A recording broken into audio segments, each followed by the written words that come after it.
Olá! Hoje vamos mergulhar de cabeça em um dos movimentos que, olha, simplesmente abalou as estruturas do pensamento ocidental, o humanismo. Foi uma verdadeira revolução na forma como a humanidade passou a se ver e a enxergar o próprio lugar no universo. Para a gente entender o tamanho dessa mudança, vamos pensar nesta pergunta. E se tudo aquilo que se acreditava sobre o lugar da humanidade no cosmos estivesse, na verdade, errado?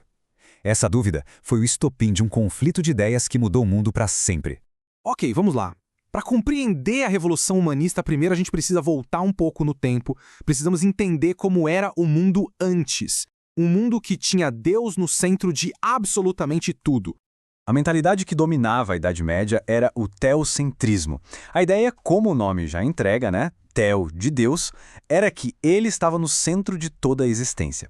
Era a igreja que ditava as regras em todos os campos, da ciência, moral, e sua palavra era a verdade final, sem discussão. E qual era o papel das pessoas nisso tudo?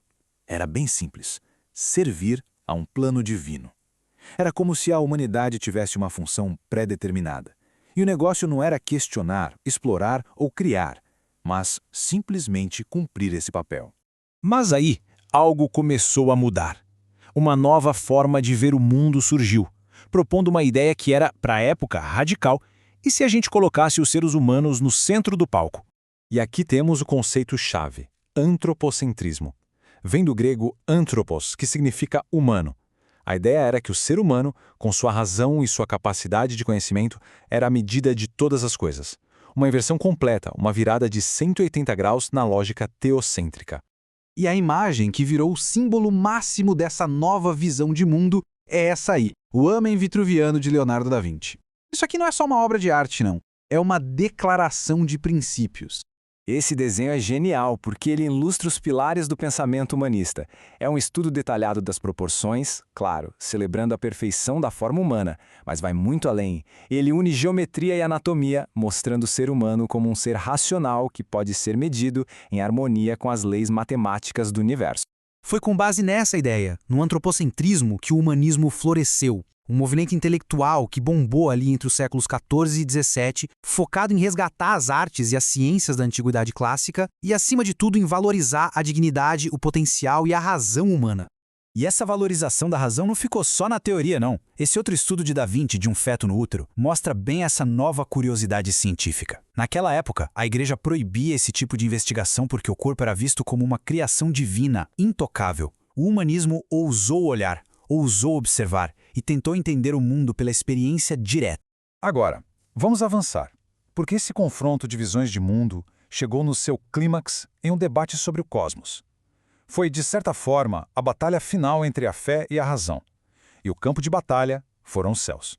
De um lado, tínhamos o geocentrismo, a visão oficial da igreja. A Terra, ou geo, estaria parada no centro de tudo. Do outro lado, surgiu o heliocentrismo, defendido por pensadores como Copérnico. Nele, o Sol, ou hélio, era o centro, e a Terra era só mais um planeta girando ao redor dele. Uma teoria baseada em observação e matemática, não em fé e tradição. Então fica a pergunta: por que uma ideia sobre a posição dos planetas foi considerada tão perigosa? O que tinha de tão ameaçador nisso? A questão é que não era só sobre astronomia. O modelo heliocêntrico tirava a Terra do centro do universo e, com isso, questionava o lugar especial da humanidade na criação divina. Pensa bem, se a igreja estava errada sobre os céus, sobre o que mais ela poderia estar errada? Era um desafio direto à autoridade dela de definir a realidade. E qual foi o legado dessa mudança gigantesca? Bom, foi um legado construído por pessoas corajosas que acreditaram no poder da razão. Esse movimento foi impulsionado por figuras incríveis. Na literatura, Francesco Petrarca foi um dos pioneiros no resgate dos textos clássicos. Na ciência, Nicolau Copérnico virou a astronomia de cabeça para baixo. E é muito importante destacar que não foram só homens. Artistas como Sofonisba Anguissola e Lavínia Fontana foram pioneiras, conquistando espaço e reconhecimento num mundo da arte totalmente dominado por homens. Então, para resumir, o impacto do humanismo é sentido até hoje. Ele abriu as portas para a ciência moderna porque defendia a observação, a experimentação. Elevou o status das artes e, talvez o mais importante, colocou a experiência humana no centro de tudo. O humanismo celebrou a razão humana como a grande ferramenta para compreender o mundo. Isso nos deixa com uma reflexão, né? Quais são as ferramentas e os valores que a gente celebra hoje para tentar entender o nosso próprio universo?